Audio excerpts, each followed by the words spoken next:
స్థానిక జ్యోతుల నెహ్రూ కాలనీలో గల శ్రీమతి జ్యోతుల మణిమ కళ్యాణ మండపానికి విభిన్న ప్రతిభావంతులు దివ్యాంగులు ఉపయోగించుకునే ఉపకరణాలు చేరుకున్నాయి. ఈ సందర్భంగా కాకినాడ జిల్లా టీడీపీ విభిన్న ప్రతిభావంతుల అధ్యక్షులు మండపాక అప్పన్న దొర మాట్లాడుతూ కేంద్ర రాష్ట్ర ప్రభుత్వాలు సంయుక్తంగా అలింకో సంస్థ సహకారంతో ఆగస్టు 3వ తేదీన జగంపేటలో నిర్వహించిన దివ్యాంగుల ఉపకరణాల గుర్తింపు శిబిరంలో గుర్తించిన బ్యాటరీ, ట్రైసైకిళ్లు, వినికిడి యంత్రాలు, కృత్రిమ కాలు వంటి దివ్యాంగుల ఉపకరణాలు జగ్గంపేట చేరుకున్నాయని అక్టోబర్ 7వ తేదీన జగ్గంపేట శాసనసభ్యులు జ్యోతుల నెహ్రూ చేతుల మీదుగా దివ్యాంగులకు ఈ ఉపకరణాలు అందించడం జరుగుతుందని తెలియజేశారు.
అందరికీ నమస్కారం అండి. నా పేరు మండపాక అప్పన్న దొర, కాకినాడ జిల్లా తెలుగుదేశం పార్టీ విభిన్న ప్రతిభావంతుల దివ్యాంగుల అధ్యక్షుడండి. మరి కేంద్ర రాష్ట్ర ప్రభుత్వాలు సంయుక్తంగా అలింకో సంస్థ సహకారంతో ఆగస్టు 3వ తేదీ జగ్గంపేటలో దివ్యాంగులకు ఉపకరణాల గుర్తింపు శిబిరం జగ్గంపేట శాసనసభ్యులు జ్యోతుల నెహ్రూ గారి సహకారంతో ఏర్పాటు చేయడం జరిగింది. ఆ రోజు వికలాంగులకు, దివ్యాంగులకు మరి ఉపకరణాలు ట్రైసైకిళ్ళు, బ్యాటరీ ట్రైసైకిళ్ళు, అదేవిధంగా వినికిడి యంత్రాలు, అదేవిధంగా కృత్రిమ కాళ్ళు, ఇటువంటి ఉపకరణాలు గుర్తింపుకు 550 గుర్తింపు కార్యక్రమాన్ని తీసుకోవడం జరిగింది. ఆ రోజు తీసుకున్న తర్వాత మరి ఇవన్నీ కొలతలు తీసుకుని తయారయ్యి మరి ఈరోజు జగ్గంపేట చేరుకున్నాయి. తేదీ జగ్గంపేటలో ఈ ఉపకరణాలు ఇచ్చేందుకు శాసనసభ్యులు ఏర్పాట్లు చేస్తున్నారు. ఆల్రెడీ లారీల్లో తరలిస్తున్నారు. ఆల్రెడీ 2 లారీలు రావడం జరిగింది. ఇంకా 5 లారీలు జగ్గంపేట చేరుకుంటాయి. ఈరోజు మరి అక్టోబర్ 7వ తేదీన జగ్గంపేట శాసనసభ్యులు జ్యోతుల నెహ్రూ గారి చేతుల మీదుగా మరి దివ్యాంగులందరికీ కూడా ఈ ఉపకరణాలు అందించడం జరుగుతుంది.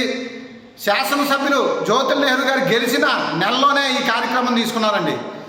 వికలాంగులు, దివ్యాంగులు, అభాగ్యులు మరి వారికి కావాల్సిన పరికరాలు నియోజకవర్గంలో అందించాలని దృఢ సంకల్పంతో పనిచేసే నాయకుడిగా ఈరోజు జ్యోతుల నెహ్రూ గారు గెలిచిన నెలలోనే ఈ గుర్తింపు శిబిరం ఏర్పాటు చేసి మరి అందరికీ కూడా ఇవ్వడం జరుగుతుంది. మరి పవన్ కళ్యాణ్ గారు ఉప ముఖ్యమంత్రి గారు, అదే చంద్రబాబు నాయుడు గారు ముఖ్యమంత్రి గారు జ్యోతుల నెహ్రూ గారికి మా దివ్యాంగులందరం కూడా రుణపడి ఉంటామండి. ఎందుకంటే గత 5 సంవత్సరాల్లో దివ్యాంగులను ఎక్కడ గుర్తించిన దాఖలాలు లేవండి, పింఛను పెంచిన దాఖలాలు లేవండి. ఈ ప్రభుత్వం, కూటమి ప్రభుత్వం వచ్చింది, 6,000 రూపాయలు పింఛని, 10,000 రూపాయలు పింఛని, 15,000 రూపాయలు పింఛనీతో పాటు దివ్యాంగులకు కావాల్సిన ఉపకరణాలన్నీ కూడా అందించుతున్నారు. ఈ కూటమి ప్రభుత్వానికి మేము దివ్యాంగులందరం కూడా ఎల్లకాలం కూడా రుణపడి ఉంటాం. జ్యోతుల నెహ్రూ గారికి, పవన్ కళ్యాణ్ గారికి, చంద్రబాబు నాయుడు గారికి కూడా.